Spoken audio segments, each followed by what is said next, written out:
فيلمنا بيبدأ عن أسطورة في قديم الزمان، بتحكي عن 3 ممالك اتولدوا في زمن واحد. بيسود المملكة الأولى الحزن والأسى بسبب ملكتها اللي ما بتخلفش، وبيكون جوزها الملك مستعد انه يعمل اي حاجة عشان يخليها تضحك من تاني. لكن الملكة بتكون متأثرة برغبتها في الخلفة وما بتستمتعش بأي حاجة في حياتها. في يوم بيطلب واحد من المشعوذين بمقابلة الملك والملكة، وبيقول لهم ان عنده سر سعادتهم. وبيقول لهم لازم علشان الملكة تخلف لازم تاخد روح انسان في المقابل، وبعدها لازم تاكل قلب وحش من البحيرة، ولازم تطبخه وياخدوا قلبه، ولازم تطبخه بنت عذراء. وبسبب يأسهم من المحاولات كلها بتاعة الخلفة، بيقرر الملك انه يعمل اخر محاولة، بينزل بنفسه يقتل وحش البحيرة.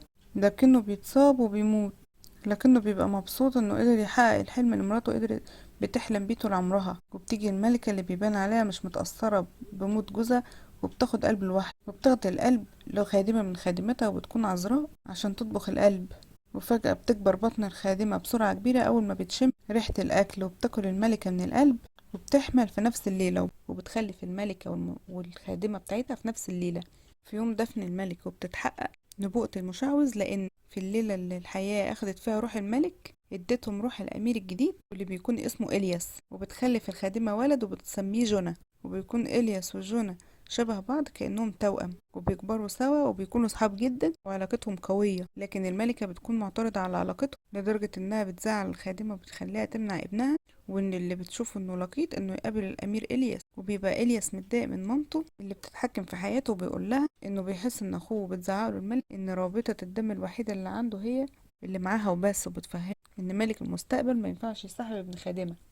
وبنروح بقى للمملكة التانية اللي من الممالك التلاتة مع إيما ودورة، واللي بيكونوا أختين عواجيز عايشين مع بعض طول عمرهم. وبتخرج دورة اللي بتكون مخبية نفسها وبتغني، وبيسمعها الملك اللي بيكون بيحب الستات جدا، وبيعجب بصوتها وبينادي على دورة اللي بتدخل البيت بسرعة قبل ما الملك يشوف شكلها. وبيكون الملك فاكر إنها مكسوفة، فبيبعت لها عقد ذهب هدية مع المساعد بتاعه، وبتاخد دورة الهدية وهي مبسوطة. بس أختها بتكون معترضة وبتنصحها إنها ترجع العقد للملك قبل ما يكتشف الحقيقة. لكن دورة اللي بتعجب بالعقد وبتقرر تحتفظ بيه وما بتسمعش كلام أختها. وفجأة بالليل الباب بيخبط، وبيكون الملك اللي بيحاول يشوف دورة. وبتحاول أختها إنها تقنعها إنها تفتح الباب وتقوله الحقيقة، لكنها بتكون مبسوطة إن الملك معجب بيها، وبتقوله يجي بعد أسبوع وهتخليه يشوف جزء منها، واللي هيكون صوابع إيديها. وبيوافق الملك اللي بيفضل مستنيها بفارغ الصبر علشان يشوف البنت الجميلة.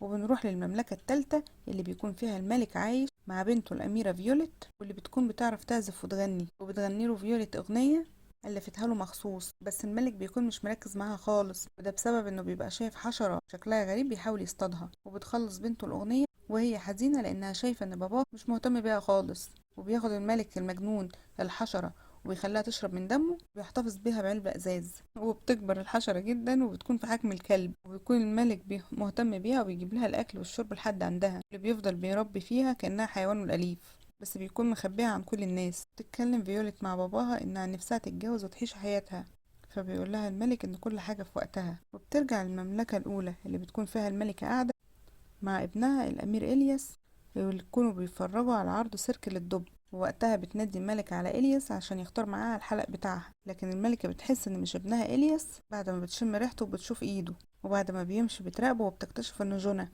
وبتسمعه وهو واقف مع إلياس وبيحكي له ان مامته ما شكتش فيه خالص. وبيفرح إلياس وبيتفق مع جنى انه لما يوصل لسن 18 ويبقى ملك هيبدلوا مع بعض اماكنهم، وبكده يقدروا يعملوا كل اللي هم عاوزينه. فبتتضايق الملكة من صداقتهم وبتقرر تقتل جنى. وبتراقب الملكة جنى وهو بيتسلل من القصر عن طريق سري، وبتمشي الملكة وراه وبتخبطه على راسه لكنه ما بيموتش وبيقدر يهرب منها. وفي تاني يوم بيقرر جونا يهرب من المدينة بعد ما اتأكد ان الملكة عايزة تقتله. وبيشوفوا إلياس وهو راكب حصان وبيودع مامته، وبيجري عشان يلحقه، وبيسأله ايه ليه عايز يمشي وبيحاول يمنعه. لكن جونا ما بيرضاش يقوله حقيقة مامته، وبيطمنه جونا وبيوريه ينبوع مية جنب الشجرة، بيقوله طول ما الينبوع صافي هيعرف انه بخير، لو جف هيعرف انه مات او في خطر.